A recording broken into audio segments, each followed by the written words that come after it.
All right, we would like to say a happy birthday to Sir Mark Yulo. He's the father of Carlos Yulo. Trending at usap-usapan pa rin ngayon sa social media ang YOLO family. At ito nga ay nag-celebrate ng birthday itong papa ni Carlos na si Mark Andrew. So, bakit kaya until now hindi pa nagpapakita itong si Carlos sa kanyang pamilya? Grabe no, birthday ng kanyang papa.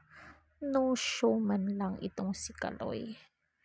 Carlos Yulo didma sa kaarawan ng kanyang amang si Mark Andrew. Hindi nakatanggap ng pagbati o kahit regalo man lang si Mark Andrew Yulo mula sa kanyang anak na si two-time Olympic gold medalist at multimillionaire Carlos Yulo.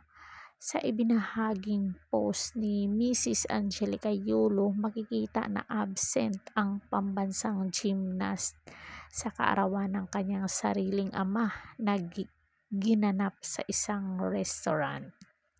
Matatandaan noong Agosto pa lamang ay nangako na si Carlos na makikipagkita sa kanyang ama. Maraming salamat pa. Masaya ako. Nakita kita doon, nakasuporta. Sabi pa nito ni Carlos sa ad niya. Pasensya na pa, hindi ako masyadong nakakaway. Ang daming nagpa-autograph. Hehehe, kita-kits soon pa. Saan na tong pangako mo ngayon, Kaloy, na magkikita kayo ng papa mo? Ngayon birthday niya, kahit pagbati, hindi mo man lang binati. Grabe no.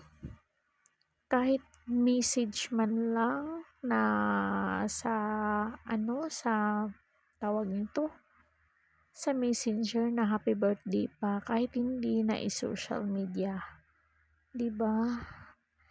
Tapos magbasa tayo ng mga comment. Puro pagbati ang mga comment dito ni Mark Andrew at walang mga maririnig nating masasamang salita. Pero dito sa nakita kong post sa Pinoy Trend, makikita natin dito. Basahin ko yung mga comment dito ha. Sobrang naiinis sila kay Carlos. Sabi, piliin mo daw yung lalaki o babae na maging partner mo. Dapat daw ang una niyang minahal o mamahalin ay ang Diyos. Kasi lahat mamahalin niya. Tama, may tama itong nag-comment. Tama talaga yan. Kasi pag hindi ka malapit sa Diyos, yan, hindi rin igagalang ang mahal mo sa buhay niyan. Paano mong iduluhin ang ganyang klaseng hindi siya magandang huwaran para sa mga kabataan?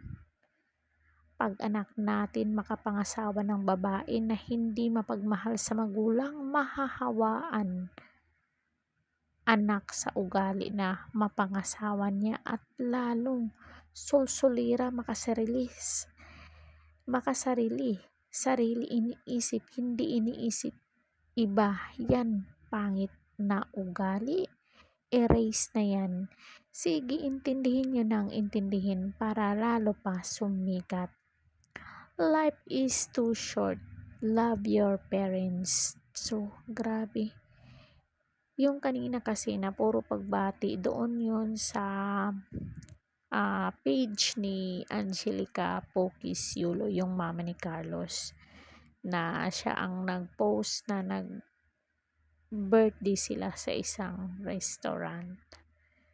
So, nakakalungkot kasi mismong anak hindi pumunta at parang gusto ata ni Kaloy na yung mga magulang ang luluhod sa kanya. Sa inyo dito mga marites. So, hindi magandang pag-uugali. Sabi nga, kung mamahalin mo ang iyong magulang, lalong hindi ka lalayuan ng grasya. Tingnan mo ngayon, nawala na siya ng endorsement. 'Di ba? Kasi kahit gaano pa kadami ng medal na pinanalunan mo, kung hindi ka marunong lumingon sa mga magulang mo, mawawala, useless.